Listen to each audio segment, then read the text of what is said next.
So welcome. My name is Molly Broadway, and I am the Training and Technical Support Specialist for Voting Rights with Disability Rights Texas. If you're here, I'm hoping you're willing to learn more about the rights and accommodations one can receive if they are deaf or hard of hearing for voting. So if you're not familiar, I'd love to take some time and talk to you about what specifically my job is within Disability Rights Texas, and then also what Disability Rights Texas is. So we'll start off with the agency. If you're not familiar, Disability Rights Texas is the state of Texas protection and advocacy agency. So what that means is basically there is a protection and advocacy agency, or what we call P&As. There's a P&A in each state, and we exist for the sole purpose of helping advance and secure the rights of people with disabilities. It's a pretty broad term, but we like it that way because it allows us to a lot of flexibility in how we assist people. One of the ways we do that is through the Help America Vote Act, which we receive funding from. The Help America Vote Act is a federal law that was passed in our country's election system, and the overall goal is to make the voting process more inclusive and accessible.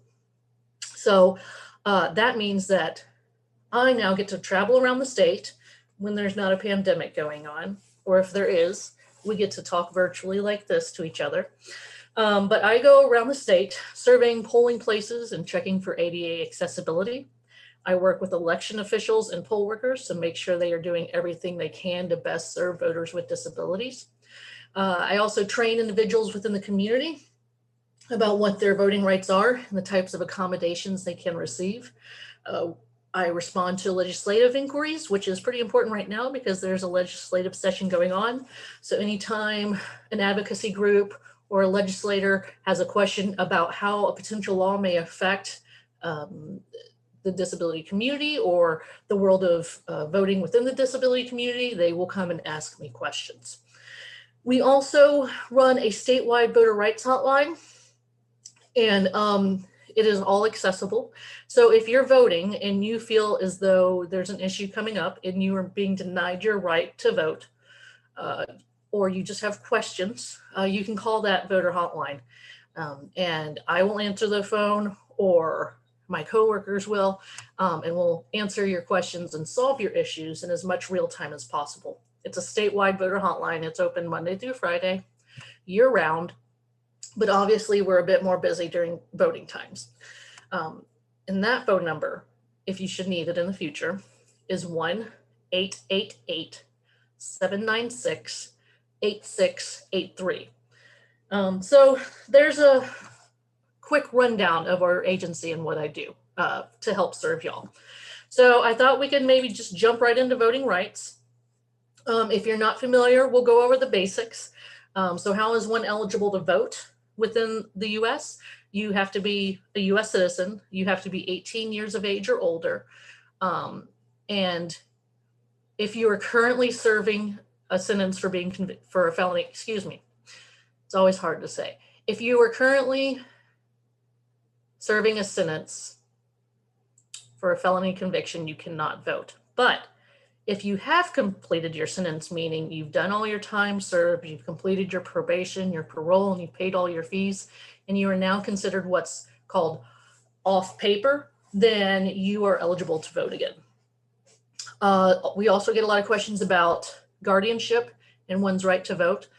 And a brief answer to that is the only person who can say that you do or do not have a right to vote within your guardianship is a judge. So let's say my aunt is my guardian, but a judge has said in my guardianship paperwork that I am allowed to vote, that I do have the right to vote. My aunt may say, Molly, you know what? I know there's an election coming up and you want to vote, but I just don't think you've done the proper homework, or you really know what you're doing, or where you need to go. So, or you know what, I know what you're going to vote for and I don't agree with it, so I don't think you should vote. My aunt can't say that to me because I do have the right, and she can't make that decision for me. The only person who does is that judge, and so I can tell her, well, thanks for your input, Aunt. but I'm still going to vote anyway because my guardianship paperwork and a judge has said that I can. So that's how you're eligible to vote. So let's say you meet all those qualifications and you would like to now register to vote. There's probably a 3-step process involved. First, you got to fill out a voter registration form, and there's a couple ways to do that. You can contact your local elections office and ask them to assist you in filling out the application or the voter registration form. You can also ask the county elections office to see if they can get you in touch with what's called a volunteer deputy registrar. And these are people who have been trained and certified by the county to assist you in filling out your voter registration form. And then they can turn the form in for you. So you can find a volunteer deputy registrar to assist you in completing the form and turning it in. You can ask the county to assist you in completing the form.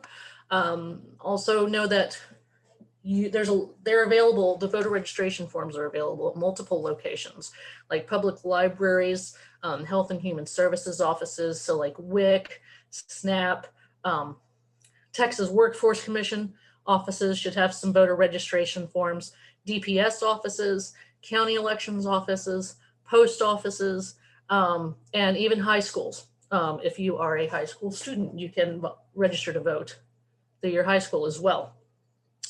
There's also the option of getting a form online, getting the voter registration form online from the Texas Secretary of State website, filling out that form online, printing it, signing the form, then mailing it to your county elections office. It's important to know that Texas does not allow online voter registration. You can access the form online and you can fill it out on your computer, but you cannot turn it in online. So just remember that. So you filled it all out. Now it's time to turn in the form. If you are working with a volunteer deputy registrar, they can turn in the form for you. So you can just give it back to them and they'll do what they need to do. Or you can mail it. So if you have a card, if you've picked up a card from somewhere, you can just fold up that card and stick it in the mail. There's no postage necessary. Or you can print out that application that you filled out, stick it in the mail. There should not be any postage necessary on that either.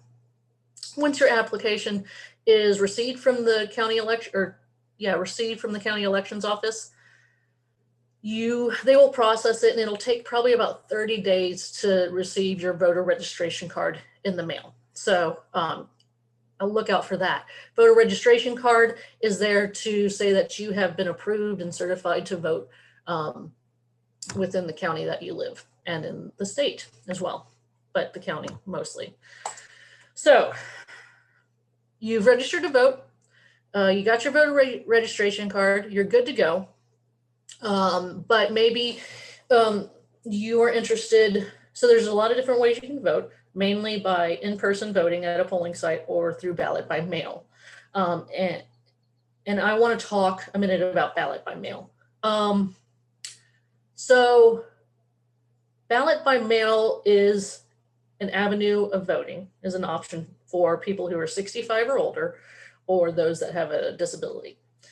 It's a separate application process from voter registration. So if you've already registered, you can fill out an application for ballot by mail. And you can do that annually to where you only have to fill out one application each year, and a ballot can be mailed to you for that entire year of elections. What ballot by mail is it provides an alternative means of voting if you're unable to leave your home due to your disability status, or you'll be out of the county during early voting or election day. You are eligible for this accommodation if you're going to be out of county. So like I was talking with a young lady who is going to be starting college in the fall. But she still wants to vote. So she is going to apply for ballot by mail because she will be out of her county attending school, but she can still receive her ballot from the county if she fills out this application. And like I said, you can do this for early voting and election day. If you are incarcerated, you can access a ballot by mail, but you cannot have a felony conviction. if you have a disability, are 65 years of age or older. In the last election, we received a lot of questions about how one is eligible or the definition of disability. And I'd like to just review that because I feel like it may come up again. Please know that the Texas election code defines disability as to include a sickness or physical condition that prevents the voter from appearing at the polling place on election day without a likelihood of needing assistance or injuring the voting's health, or excuse me, the voter's health. So that is what a lot of people may have questions about if they fall within the disability category, and that definition exists to help people decide if they do or do not. So let's say you fill out your application for ballot by mail, you receive it and it gets processed and your ballot comes in the mail and you're ready to fill it out. We'll talk a little more about this, but you can have an assistant help you fill out the ballot. Know that your ballots are due no later, or I'm sorry, the applications are due. So the application for ballot by mail is due no later than 11 days before election day. And there are also ways to access that application, being you can ask your county elections office for an application for ballot by mail, or you can go online to your county elections office. A lot of places will have, a lot of counties should have this form available online. And then also this Texas Secretary of State's website will have that available too, that you can fill out on your computer, and you still need to print it out and send it to your county elections office to be processed. We got the ballot by mail part covered, but let's talk about voting in person.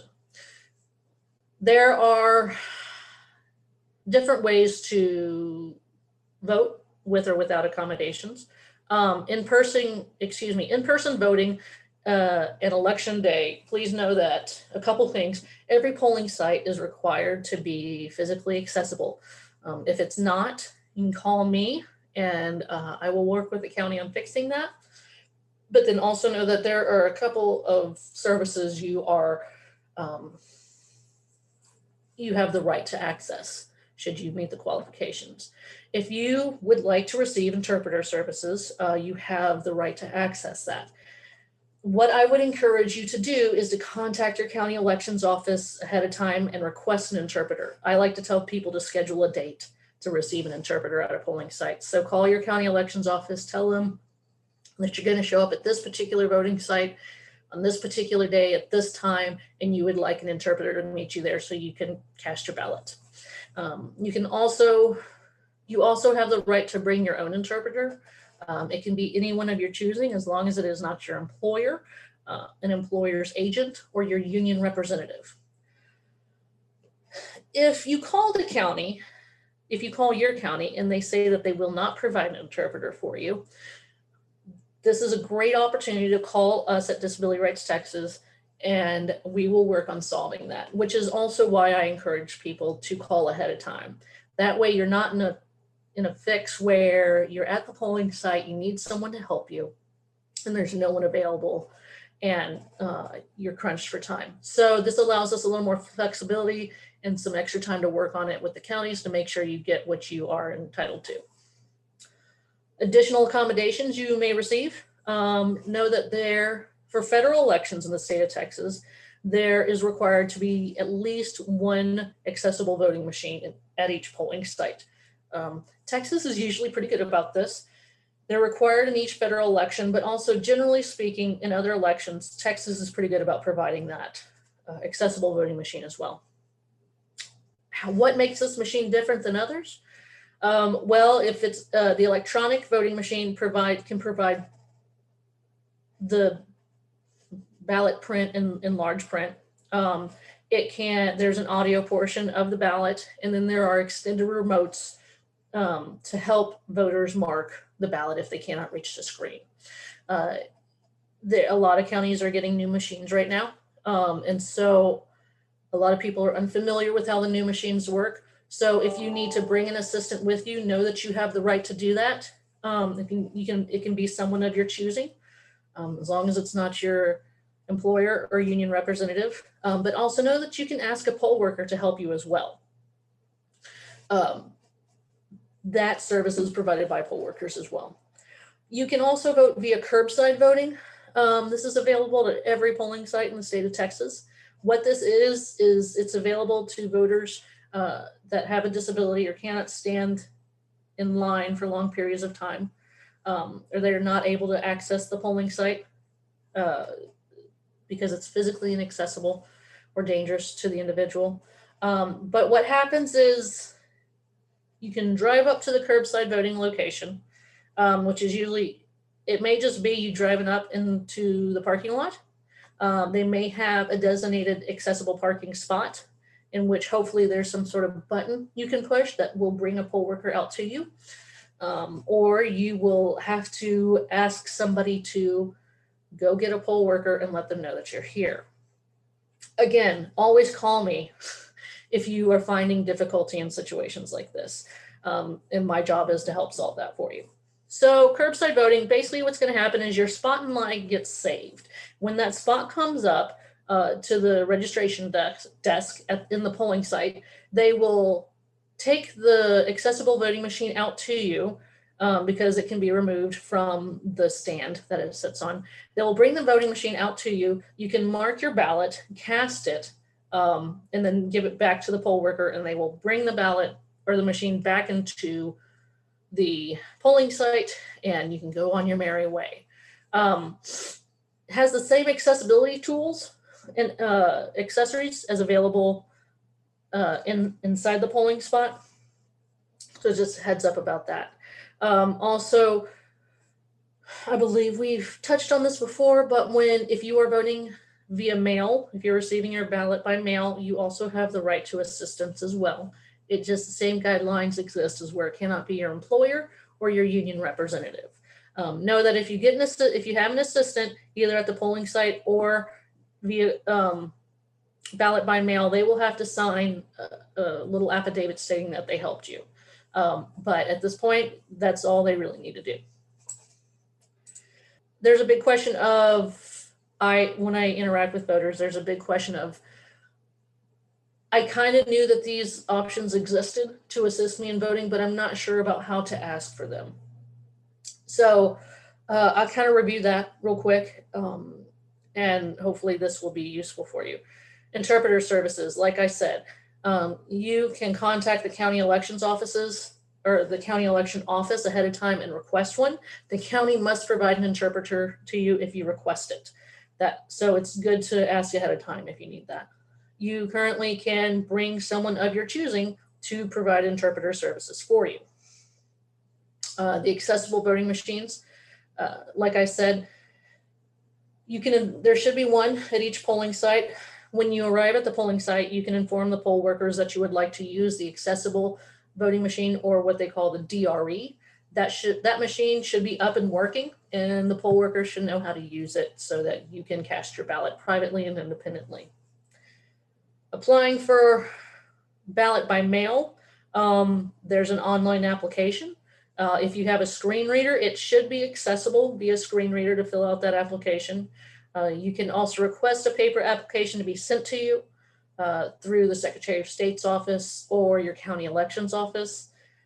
Again, if you access the form online, you will need to print it out, sign it, and mail it into your county elections office. And then also, if you need, you can have someone serve as an interpreter of what's on the form for you as well. I also, if you want to take it a step further, I also encourage voters to interact with their county elections office and encourage counties to set up polling sites in deaf interpreter friendly locations. Some counties do this, and I think it's pretty useful, but know that these accommodations are available to you at every polling site within your county. So again, if you find that that is not the issue, let us know and we'll work on that. So you're well informed about what your accommodations are and how to access those services. But now maybe you're wondering about where you can find information to vote. Know that there's a couple good resources that I like to refer people to. The League of Women Voters, your local League of Women Voters, puts out a voter's guide for every election that informs voters about what's happening in the local elections or statewide elections. So it breaks it down by issue. If there's different bonds to vote on or different laws to vote on, this guide will help break down that information in plain language so it's easy to understand and it's not in political jargon. So the League of Women Voters, you can access the League of Women Voters Guide. You can access on vote411.org. And this is nonpartisan information on local elections. It's a great resource. I also encourage you to visit candidate websites or visit town halls or talk to your friends and family about some of the issues that are going on. Get in touch with your libraries, see if they can provide options for you on where to find all this information as well. We can also cover voter ID if you would like. Basically, there's 7 forms of approved voter ID that must be provided to the polling site if you vote in person. And that is they're all Texas IDs. So it's, or Texas approved documentation. So it can be your state identification card, your state driver's license, your concealed handgun license, a U.S. military ID card, a U.S. passport, a U.S. citizenship card, but it also must have your photo on there as well. And an election ID, which is basically the same as a state ID, but it's free.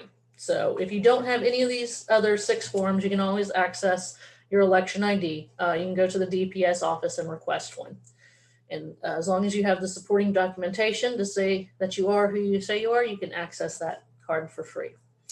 There are some supporting, if you don't have any of those 7 forms, there are other supporting forms of documentation you can provide. Know that you will have to sign a reasonable impediment form that states why you don't have one of the 7 approved forms of ID. The supporting forms of ID that you can bring is your voter registration card. Basically, any kind of utility bill that has your name and address on it, a bank statement that has your name and address on it, basically any kind of government document that shows your name and address so that it verifies that you are living where you say you're living. You could provide a certified birth certificate as well, but then you have to fill out that form, and once that's done, you can go on and vote as you plan to. So you got all your IDs, you got your information, you know how to access everything that you need to cast your ballot private and independently. So now it's time to make a plan of how to go vote. So obviously there's a checklist. We've made a little checklist for you to double check, or if you want to give this to your friends, it's a great tool to have a voting conversation with them. So are you registered? Yes or no? If you aren't, are you registered to vote? Do we need to do that?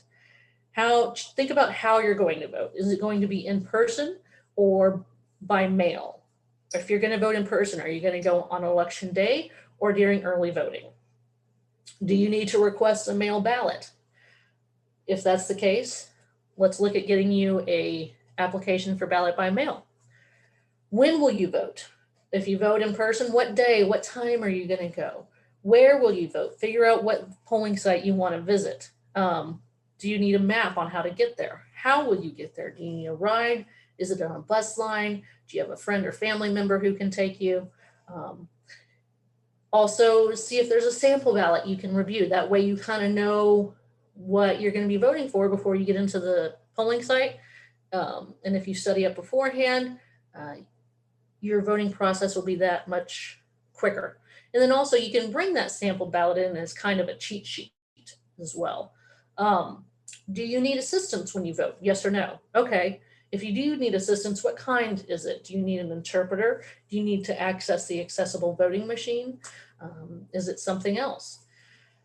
And then who can you bring with you to vote? If you do need an assistant or an interpreter, it can, at this point in time, it can be anybody of your choosing as long as it's not your employer or union representative.